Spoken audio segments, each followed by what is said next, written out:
Kamu tuh maunya apa sih?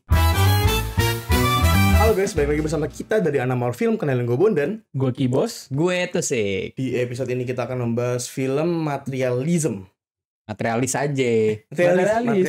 Ini Iya. kita ngebahas toko bangunan. Material.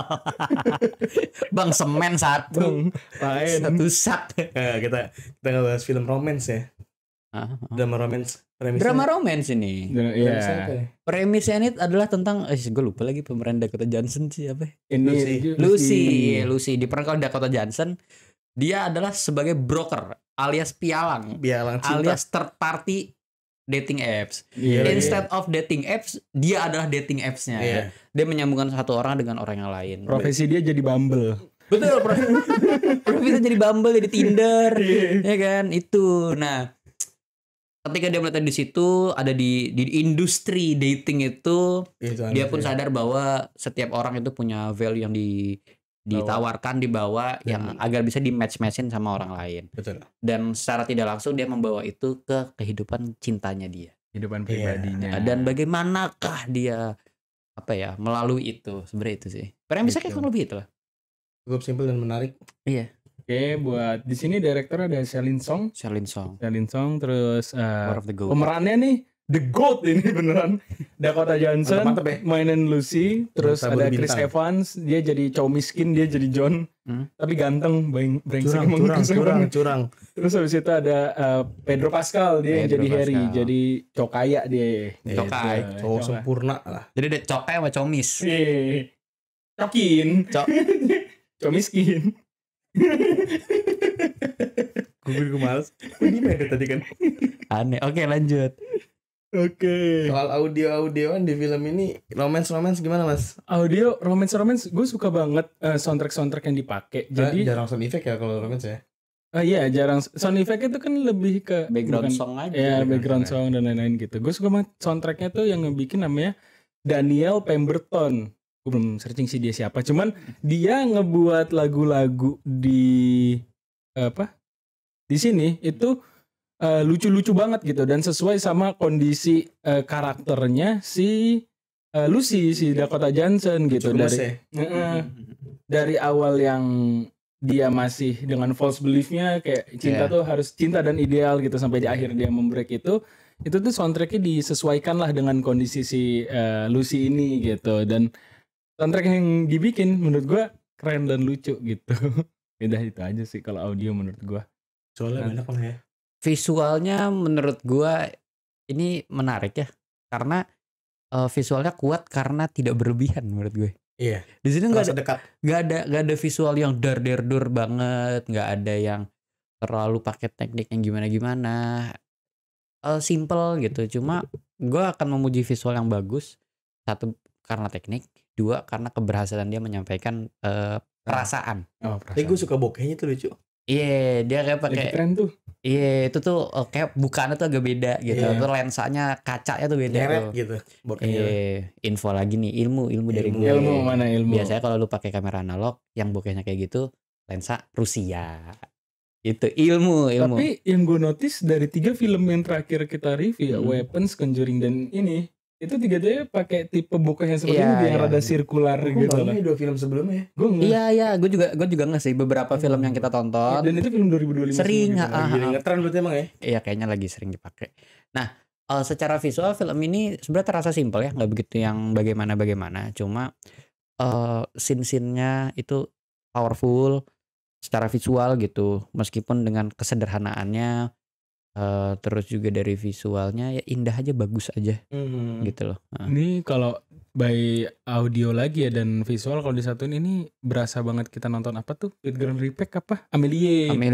Iya, maksudnya Aduh, gak ada di sini Amelie ya? Gak ada di sini. Gue tidak merasa sampai Amelie sih. Gak nyampe Amelie, cuman kayak yang formatnya apa ya? Kayaknya ngambil inspirasi ke situ mungkin ya. I don't think so. Gua I don't really think so, man. Jadi gue setuju dengan Tusik bilang powerful sini. Iya. Karena menurut gue emosinya juga mantap gitu.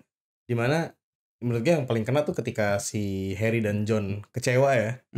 Karena mengetahui fakta bahwa si cewek cantik nan ribet ini nih tidak tahu apa mau dia ya. Ngerepotin 2 cowok dan nyakitin hati yang menurut gue. Karena gue ngeliat dari keduanya sama-sama tulus cintanya. Gitu kan. Tapi si Harry ditolak karena dia nggak cinta. Iya, dia nggak cinta dan menuduh Harry tidak cinta kepadanya. So tau banget emang Lucy-nya. Gini. Gue sebel banget.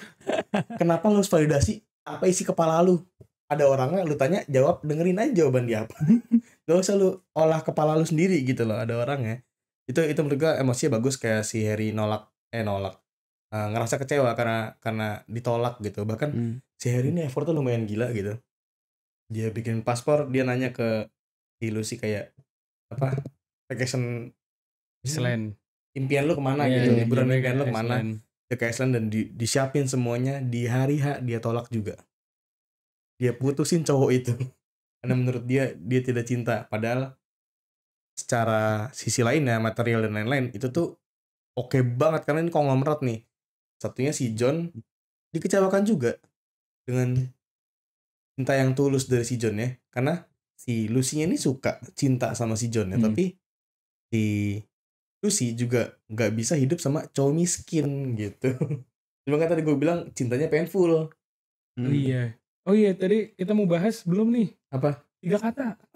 Udah gak sih? Udah ya? Belum ya? Gimana tuh 3 kata buat film ini Mas Tusik? Kata-kata hari ini Mas Tusik. Kata-kata hari ini. Belum ya? Berpasangan harus sayang. 3 kata. Soalnya tadi gue mau bahas, gue belum ngeluarin 3 katanya. Oh iya. Kalau tadi gue udah ucapin sebelumnya karena di kepala gue udah ngomong ternyata. Apa 3 kata lu? Gitu. Cintanya painful. Gue alternate ending summer. Iya benar sih. Kalian ada, ya itu nantilah, ini cocok buat kalian yang nonton 500 Days of Summer. Cuma nanti kita bahas lagi. Oke. Tapi hal-hal menarik di film ini menurut kalian apa? Itu yang menarik. Ini jadi versi good ending summer. Menurut gue ya, kenapa gue 3 katanya itu? Karena pada akhirnya lu bayangin summer comes into sense. Gue tim Tom, gue. Karena lu cowok aja gak sih bang? Gue tim Jerry. Ya udah. Jadi kucing. Tapi Tom gue juga sih. Coba kalau balik lagi ke film ini, ya itu, ini tuh menurut gue cocok buat kalian yang habis nonton 500 Days of Summer terus kayak apa sih ini ending gitu. Nah lu nonton film ini gitu. Tapi film ini hampir bad ending ya. Hampir bad ending. Itu menarik. Terus ini sih gue suka karakter developmentnya si Lucy-nya gitu, karena disampaikan dari ngobrol kan. Dari dia ketemu orang-orang sampai klien dia ada yang kena pelecehan seksual. Nah itu yang menurut gue kayak emang pelecehan seksual ya, bukan kekerasan ya? Kekerasan sih. Iya, kekerasan seksual, pelecehan seksual, tempting lah sama-sama parah gitu. Ya itu gue suka cara film ini menceritakan gimana Lucy dari yang segitu apa ya, punya standar dia sendiri yang nggak mungkin ada laki-laki yang bisa memenuhi ini, sampai dia comes into sense gitu loh, kayak oh iya ya gitu, nggak mungkin sempurna gitu. Kalau gue menarik bahkan menurut gue ini sih, kayak gue ngerasa film ini lumayan dekat dengan dating anak-anak sekarang yang main-main dating app gitu ya. Oh iya. Karena kayak terlalu banyak mencari kecocokan, standarnya makin hari makin naik. Lu punya mantan satu, naik lagi, mati sendiri nanti jadinya. Mending kalau sampai mantan, kalau cuma sampai date doang terus kayak aduh kurang deh. Ini gue tambahin spesifikasi, spek gue nambah deh. Ya bahkan simpel misalkan selera musiknya beda. Iya. Jadi masalah kayak besar, gue nggak bisa bareng nih, musiknya beda gitu, kayak nggak make sense aja. It's kinda the same with Lobster. Iya. Soal preferensi. Betul. Gitu. Kalau menurut gue yang sangat menarik dari film ini ya justru adalah dari gue suka conversationnya aja sih. Gue tuh orang yang nonton film akan sangat menghargai kalau conversationnya bagus dan berasa besar kemungkinan terjadi di dunia nyata. Gue akuin ini bagus. Karena salah satu film favorit gue tuh gak suka banget nonton film romance. Bukan gak suka banget sih, gue gak begitu sering dan begitu suka nonton film romance karena menurut gue kayak gitu-gitu aja. Tapi gue suka banget Before Sunrise. Before Sunrise filmnya isinya orang ngobrol aja sama orang jalan kaki. Tapi gue suka banget. Shotnya standar biasa aja, tapi obrolannya bagus. Dekat gitu ya? Di Past Life ini nggak jarang. Past Life Materialis. Past Life itu adalah filmnya Celine Song juga. Iya. Itu kayak pas gue tadi lihat tuh kayak, satu director ya. Pantesan dia bikin Materialis bagus, orang dia sebelum ngedirect PS Live ya kayak adalah direkturnya Celine Song, production hostnya A24. Jadi kayak kelar bray, lalu kelar. Bagus pasti filmnya. Nah, gue lanjut lagi. Ketika gue nonton Materialis, hal-hal krusialnya itu tuh selalu terjadi dalam bentuk obrolan. Ketika dia sama si Pedro Pascal, ketika dia sama si Chris Evans, ketika dia sama kliennya, ketika dia sama bosnya. Semua hal krusial yang terjadi itu tuh terjadinya dalam bentuk ngobrolan. Dan shotnya tidak yang spesial banget, standar banget. Tapi bagus. Karena ada yang ya udah diem aja gitu. Gitu. Iya, dan itu I don't know, I'm just a sucker for that thing gitu loh. Gitu. Ya, itu kalau ngomongin hal menarik tadi, gue suka banget ini juga. Tadi kan gue ngomongin karakter development yang awalnya dia kayak jadi kayak genie gitulah, yang kayak oke, your wish is my command gitu. Gue kabulkan semua permintaan klien gue gitu. Terus di akhir pas dia udah bete gitu dan dia merasa salah gitu karena pas dia ngecek profil. Jadi yang dilecehkan tuh klien dia namanya Sophie L. Nah yang melecehkan tuh namanya Mark P. Nah dia kan ngecek buku dia tuh, dia ada catatan tiap klien dia secara profil seperti apa gitu. Terus dia pas tahu kabar kliennya ini kena pelecehan, dia langsung ke kamar mandi, ya panik lah kayak gitu. Terus dia ngebaca buku itu, baca buku klien dia ngeliat tuh profil si Mark P ini. Dan dia sadar tuh kayak, oh iya, gue harusnya nyari tahu lebih banyak tentang orang ini gitu loh. Sebelum dicomblangin. Dia tuh nggak pernah ketemu kasus sebelumnya dalam sepanjang karir dia. Kalau misalnya ada loh sebenarnya kemungkinan ini tuh kriminal gitu. Itu sih. Terus habis itu makanya setelahnya gue suka dia nanggepin kliennya kayak yang muluk-muluk HP gitu, sampai bahkan ada yang kliennya kayak dia over PD gitu, dia demand-nya banyak banget, terus dia kayak ngomong I'm a catch gitu, terus dia kayak enggak lu nggak bisa kayak gini, terus dia ngomong no, you're not a catch because you're not a fish. sang ikan. Iya, emang topi ikan sih gitu. Kalau scene favorit lah apa, Bos? Scene favorit gue duluan nih. By the way, tadi ada perdebatan soalnya. Ada mau pembanditan di sini. Ada pencuri scene favorit orang, guys. Jadi karena scene favorit gue udah diambil sama Bondan. gitu cara main. Sok. Gue suka bagian pas dia reasoning sama Pedro Pascal sama si Harry. Pas mau putus. Harry Hore. Iya. Harry tapi Haru. Harry Kane. Harry Tanu. Harry Osborn. Udah lanjut. Gak usah main Harry-Harian. Heboh sendiri Harry. Udah lanjut lah. Gak usah tawa-tawa. Aduh.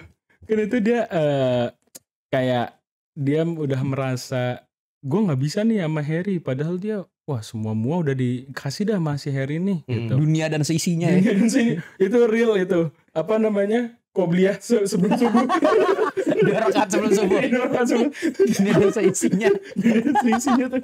Gila, penthouse 12 juta USD. Terus apa dah? Liburan kemana lu tinggal sebut gitu. Kayak hidup lu kagak kerja juga. Ya aman lah gitu. Lu nginep pertama kali langsung dikasih kunci penthouse, gila gak lu?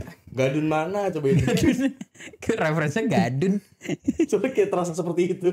Oke. Ya, maksudnya kayak gitu kan. Terus dia merasa nggak ada cinta gitu di situ. Mereka berdebat lah, bukannya cinta tuh lu bilang kayak bisnis juga gitu. Tapi cinta apa? Pernikahan, relationship itu bukannya kayak bisnis ya. Lu bisa cabut kapan aja gitu. Iya, tapi lu tetap butuh cinta hadir dalam itu gitu, dalam konteks itu gitu. Akhirnya di situ juga si Harry-nya juga di sini dewasa dia, dan secara backstory dia juga nggak pernah berantem gitu. Jadi dia kayak oke, kalau gitu mau lu ya udah kita udahan gitu. Terus mereka deal-dealan gitu, salaman gitu kayak. Ya, menurut gue scene itu tuh terasa sangat dewasa sekali dan bangsat sekali gitu. Itu kayak cara yang tepat untuk lu menghadapi tipe cewek kayak gitu. Udah gak usah dipertahanin anjing. Gitu. Cut loss aja ya. Cut aja gitu. Jatuhnya kayak personal ya. Oke. Personal ini? Personal sih. Gue kebetulan belum ada. Boleh. Kalau gue scene favoritnya Yang hampir diambil tuh tadi. Yang hampir dibandit. Ini scene favorit gue yang diambil sama Bondan. Jadi apa? Ikan diam. Tutup itu mulutnya. lanjut. Favorit gue di saat Lucy dan John kayak duduk dari jauh menonton pernikahan orang gitu kayak mereka cinta gak ya? Mereka saling sayang gak ya? Mempertanyakan itu tuh. Menurut gue manis banget gara-gara setelah itu kayak nggak usah gitu, mata lu biasa aja. Ngoreksi gue kan, masa scene favorit salah gitu. Lanjut. Gini. Di situ gak usah gitu pressure gue.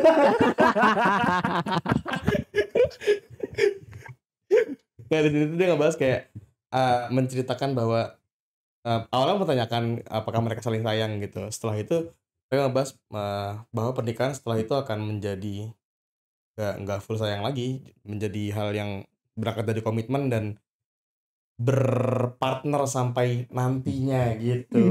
Bener dong. Akan menjadi sesuatu yang mulai membosankan, repetisi, tapi diikat dengan komitmen di awal. Bahkan mungkin sayangnya udah hilang gitu. Iya, di situ dia ngomong di awal tuh banyak obrolan-obrolan kecil tiap pagi, sore gitu, tiap mereka ketemu, terus obrolannya mulai berubah jadi kayak gimana listrik udah dibayar, apa saya wifi, mulai ke arah yang esensial aja. Akhirnya ya mereka tuh cuman kayak coexist satu sama lain doang kayak gitu. Nah itu penjelasan lebih bagusnya. Terima kasih ikan. Tusik.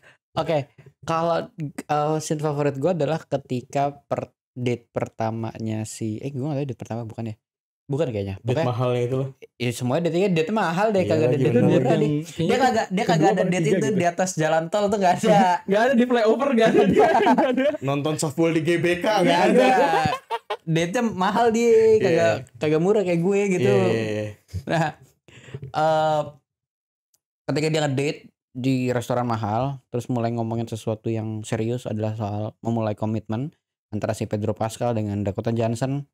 Itu shotnya tuh cuma diem, still, pelan-pelan zoom in, dolly in gitu. Gue kata dolly apa zoom ya, kayak pelan-pelan masuk, cuma juga kecil banget masuknya, bentar, kecil banget.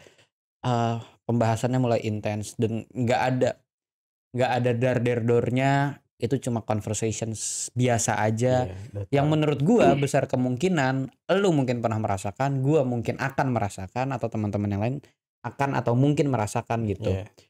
Karena menurut gue percakapannya cukup realistis gitu. Buat orang-orang di tingkat mereka, itu tuh percakapannya sangat realistis. Yang besar kemungkinan pernah terjadi di dunia ini. I have a strong feeling for that. Dekat gitu lah ya. Dan menurut gue selain realistis juga it's a strong scene gitu loh. Gue suka banget. Dan jadi juga bagus. One take anjay, panjang banget itu ngobrol pada berdua. Itu ngapalin skripnya tuh. Itu capek sih itu. Tapi gue yakin improve banyak tuh. Mungkin deh. Cuma it's just good. Itu scene favorit gue sih. Sama ini gue ada scene favorit tambahan pas si John menghadiri pesta pernikahan dan mereka pelukan dan kissing gitu. Terus si John kayak mikir, ini gue apaan sih? Terus dia cabut keluar, merasa gue dimainin lagi nih gitu. Itu menurut gue Dakota Johnson, Lucy tuh wanita ular guys. Iya. Wanita ular ya. Lucy sama Summer itu masuk neraka yang sama guys. Siapa ente? Tuhan ikan lu. Tuhan ikan. Gak usah digoyang-goyang palanya, siripnya goyang soalnya. Lu terlalu menghisap tuh. Cuma Lucy kan ujung-ujungnya tobat. Sama kan belajar dari Lucy. Tapi kopinya mantep, langsung ngeledekin cowoknya miskin. Iya. Cowoknya juga kayak iya udah emang gue miskin. Ya udah deh, ntar gue ambil shift tambahan. Tapi dia sayang gimana? tapi di akhir juga si Chris Evans juga ngasih bilang kayak akan mengusahakan gitu. Iya pasti. Untuk jadi less broke. Iya. Jadi kayak miskin tapi nggak semiskin itu lagi. Agak miskin amat lah bray. Tetap punya mental provider gitu ya. Iya. Rating gue ngasih di 3,5 apa 4 ya? Berapa? 4. Gue di 4. Gue di 4. Gue sebenarnya kayak di 3,8, cuma kayak di Letterboxd nggak bisa. 38 ya. Gitu. Gue kayaknya akan naruh, gue buatin ke 3, kayak ke 4 aja. Solid 4. It's a solid 4. It's a solid 4. Karena 4 out of 5. Gak tau, filmnya bagus, dekat, dan Dan banyak relate sih dekat tadi sih sebenarnya. Gue baru nggak sesuatu. Apa tuh bang? A24 kan horor semua ya? Nggak juga. Uncut Gems? Horor itu. Horor itu. Pun Horor ini. versi lain ya. Pun film ini. Ini A24 tuh Civil War.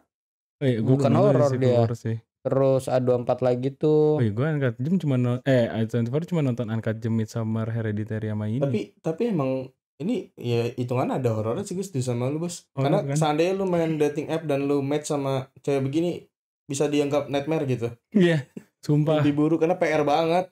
Ini orang nggak tahu maunya apa gitu loh, masih sobat Bambang. Sobat Bambang. Itu Smashing Machine juga A24 yang sekarang lagi jalan. Past Life juga A24. Past Life.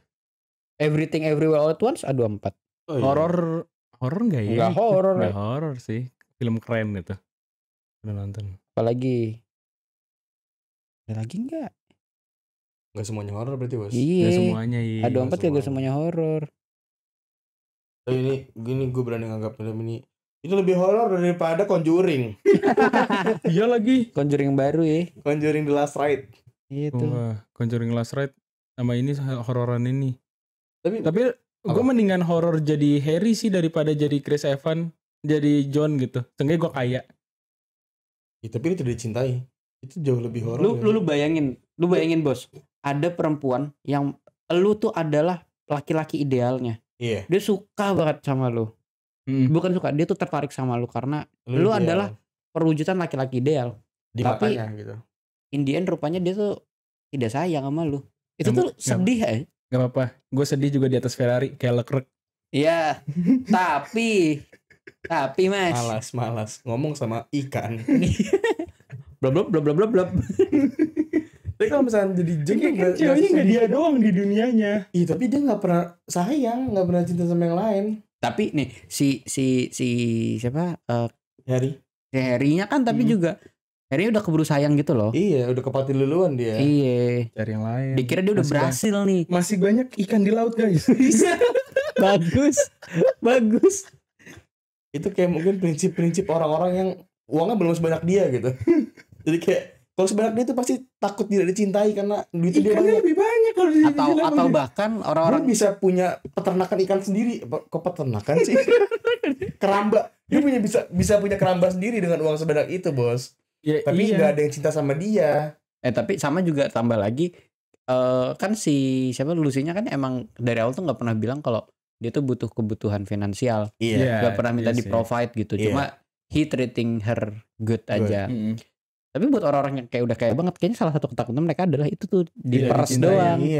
Dicintai hanya untuk diperes doang. Kan tadi gue bilang kayak dia bisa punya keramba gitu, nggak cuma kalau ikan banyak doang mah bisa. Iya. Banyak dia ganteng. Iya. Pedro Pascal keren kaya juga gitu. Keren, mantep. Orang sekarang old money dia itu. Tapi iya. Kan bisnis bapaknya. Iya, bener lagi bisnis tua tuh. Iya. Kalau misalkan jadi si John kan ya itu at least masih dicintai kan, masih bisa coba lu mending mana coba? Gue mending jadi John gue. Gini enggak pertanyaan, lu mending jadi perintis jadi pewaris. Itu. Sebagai hidup jadi perintis mending pewaris sih gue. Jujur iya gue. Sebagai jadi pewaris. itu. Iya sih sebenarnya filmnya tentang masalah cinta, lu mau mencintai perintis atau mencintai pewaris gitu. Iya. Sebenarnya bukan milih juga sih, kayak bagaimana kalau misalkan pewaris mencintai kamu tapi kamu cintanya mah perintis. Nah itu sebenarnya premis film itu ini guys. Iya lagi simpelnya gitu. Bener. Tapi lu pada kekurangan sih film ini. Lu sih lu marah doang namanya.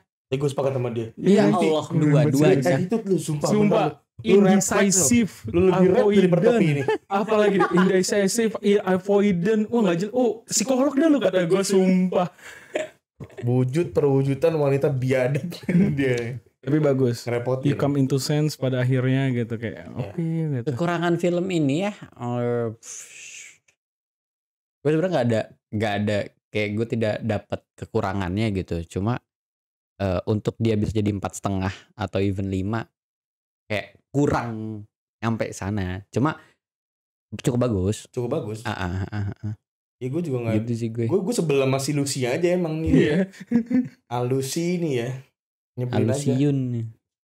Bahkan sampai di titik-titik akhir aja lu masih kayak lu cipokan sama mantan lu lagi nih. Terus mikir kayak lanjut gak ya? Aku nggak tahu gitu. Kadang-kadang ada kayak dan si Chris Evans bilang kan gitu kayak kita tuh sebenarnya apa sih gitu. Terus si Lucy-nya I don't know. Kayak, bitch, get the fuck out of here. I'll fucking care. Saibau. Shut your bitch ass up. Sumpah sih. Panggil Mayor Teddy biar dipukul. Tebel banget gue. Iya. Kalau biarin dari tadi kita udah lumayan bahas banyak ya. Film ini manis lah. Buat cewek-cewek gini.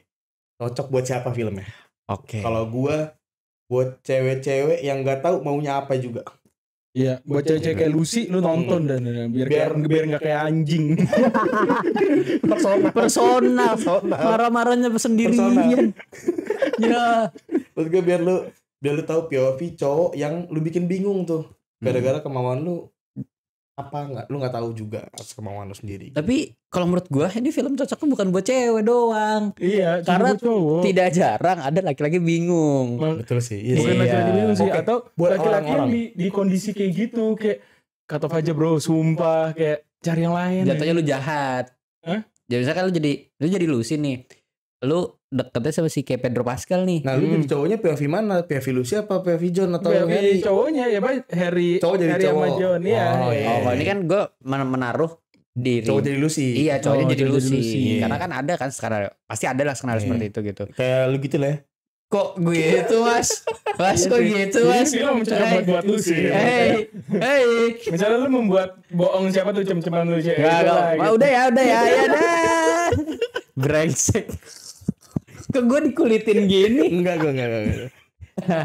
Nah, sebenarnya itu jadi kayak untuk gue yakin kok gak sedikit gitu laki-laki bingung ya. Iya gak dikit lah. Gak dikit. Ada ya. Ya salah. Makanya cuma di antara teman kita pun juga ada. Di antara teman-teman kita ada memang. Jadi ini tuh cukup menarik gitu sudut pandang bahwa lu apalagi untuk laki-laki ya, karena kan dia diharapkan untuk yang lu yang jelas gitu kan. Ini di cewek aja kita marah-marah. Lu bayangin lu sebagai perempuan terus ada di posisi itu kayak woi lu mau apa sih? Iya. Kalau Baskara bilang cari suara lo, kalau gue bilang cari mau lu. Iya. Kayak Indian apa ya, lu cari diri lu. Ketika lu lebih tahu soal diri lu akan lebih tahu apa yang lu mau sebenarnya kan. Maksud gue jangan jadikan lawan jenis lu untuk tempat trial error gitu ya, R&D gitu. Jangan jadiin orang lain rebound lu lah gitu. Wah itu juga. Iya. Makanya di sini kan kasusnya Harry reboundnya itu. Dia begitu. Oh iya, dia sebenarnya berarti pegat terakhir sama si siapa? Sama John. Chris Evans-nya ya. Iya, sama John. Jadi kan dia kayak dia pegat sama John gitu. Dan dia sudah lama tidak berhubungan. Ketemu Harry, dia ketemu ini nih laki-laki ideal menurut gue gitu. Mantap nih. Ternyata bukan. Dia akhirnya balik lagi sama mantannya kan. Terus maksudnya kayak ya udah Harry itu cuma jadi rebound doang. Iya sih. Lu bayangin lu punya penthouse 12 juta USD jadi rebound doang. Tapi kalau misalkan gue jadi si John-nya, gue bisa flex gitu. Misalkan gue udah punya anak. Tuh dulu ayah gitu. Mamamu tuh dulu sempet pacaran sama yang orang kaya mampus. Tapi mau sama ayah. Itu selimutnya aja sutra. Anaknya marah. Mama pilih yang kaya lah. We have apa namanya? $12 million of penthouse gitu. And you choose this broke ass man. Dia anaknya ngomong kayak mama we supposed to be rich. Mama goblok, aku miskin sekarang. Dan gila-gila butuh tergoyang. Dan gimana tuh? Sayang pada akhirnya udah berpasangan kan yang cinta. Betul. Tapi itu gue pas nonton kayak ini sih makan cinta doang sih. Sama si Chris Evans makan cinta doang. Cuma tapi Chris Evans kan juga memperjuangkan iya. Indian kayak kalau ketika lu emang beneran sayang lu akan memperjuangkan kan. Betul. Dan apalagi biasanya cowok-cowok punya mental provider lah ya. Dan harusnya. Dan pada akhirnya kan juga mereka kan being realistik aja gitu. Si Lucy-nya tuh tetap bekerja, si John-nya juga kerja gitu. Jadi kayak oke lah bisa mengikuti sama-sama lain gitu. Dan gue yakin mereka cukup pintar untuk tidak punya anak dulu gitu. Jangan lu miskin maksa gitu. Jangan dulu. Hiburan kan itu. Hiburan punya anak. Hiburan orang miskin. Masa hiburannya punya anak? Ada ya. Ada. Ya kayak tadi deh Conjuring. Miskin anaknya 4. Rame ya. Biaya sekolah berapa ya? Mahal banget, gue males mikirin. Syukur kalau sekolah sumpah. Sekolah. Tapi lo ada closing statement gak? Closing statementin gua another movie from A24 that doesn't really fail. It's good gitu. Jadilah pembaik. Lu apa, ada nggak closing statement lu? Jagalah kesehatan. Coba jelasin dulu. Kan tadi kita beda nih konteksnya. Iya. Kenapa? Karena cuaca akhir-akhir ini guys. Lu kayak ini aja news reporter mas. Udah cariin lagi. Akhir-akhir ini kacau banget guys. Tapi benar. Jaga kesehatan guys. Sebenarnya kita guys. Jangan lupa follow kita di TikTok, Instagram, YouTube, and Spotify @anamorfilm. Habis ini aja, dadah. Bye.